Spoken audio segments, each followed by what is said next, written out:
We are taking the lead with the Mets' compromised catching situation. Francisco Alvarez, he has been placed on the 10-day IL with a UCL sprain in his right thumb and then will be reevaluated in 10 to 14 days. Alvarez injured his thumb after sliding headfirst into second base on a double Sunday night. Look, never a good time to be injured, but Alvarez has been hot since returning from his stint in the minor leagues. Andy, all right, what comes next here for Alvarez and the Mets? Well, unfortunately, he needs surgery. That is known at this point. So what he's going to do is take about 2 weeks to see if it calms down with all the medicine they can give him and the anti-inflammatories and the shot, I'm sure, or whatever that program is.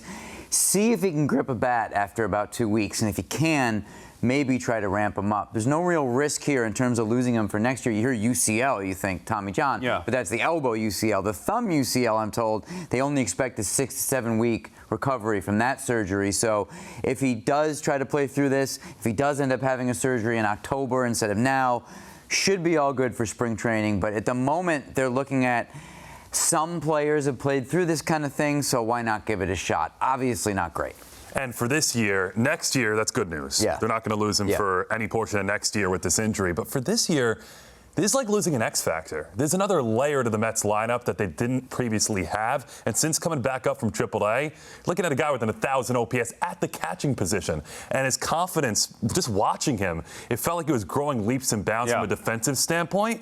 And then if he comes back, again, this year, not next year, this year, what's the power going to look like? I look at the last 6 games where he had 3 doubles and 3 home runs. I was starting to get excited about this is the Francisco Alvarez that was advertised when he came up as a Mets top prospect. Now, maybe ahead of myself, not all the way there, but 3 homers, 3 doubles his last 6 games. He was hitting that stride from a power standpoint. So whenever he gets back this year, if he gets back, I worry.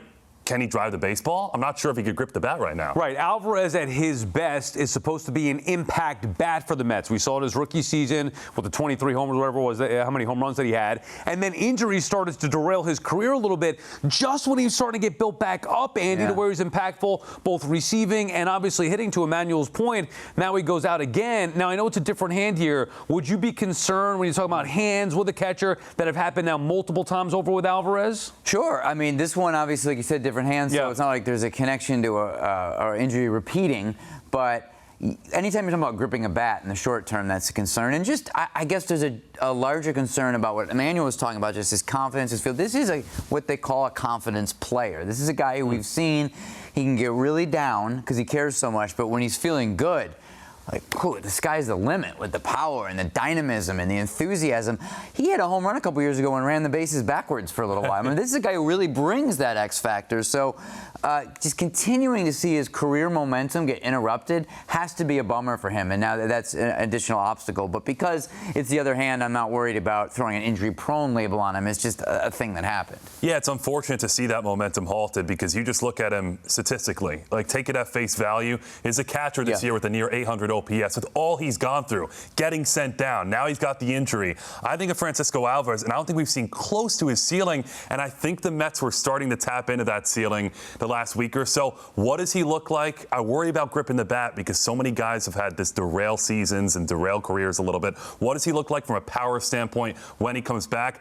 I have skepticism about that. Let's see. Time will tell, but there's a big blow to the Mets. And the power's come and gone anyway, obviously. He's a guy who, because of some of these other injuries, to your point, Emmanuel, there have been times where it's like, wait a minute, what happened to Francisco Alvarez's power? So you certainly hope that he doesn't go through that. And that's obviously one aspect of it, his power, lengthening out that lineup, something that we've seen recently, that impact there. What about the receiving? I know the starters have been brutal, so it's not like, oh, wow, he calls a great game. But Alvarez is looked at as a leader of this team, and also the way he handles the staff. What do you think the impact there? The staff always has appreciated his care factor. He really works hard. He really takes it personally when the wrong pitches are called or the pitches aren't executed. So they love that about him.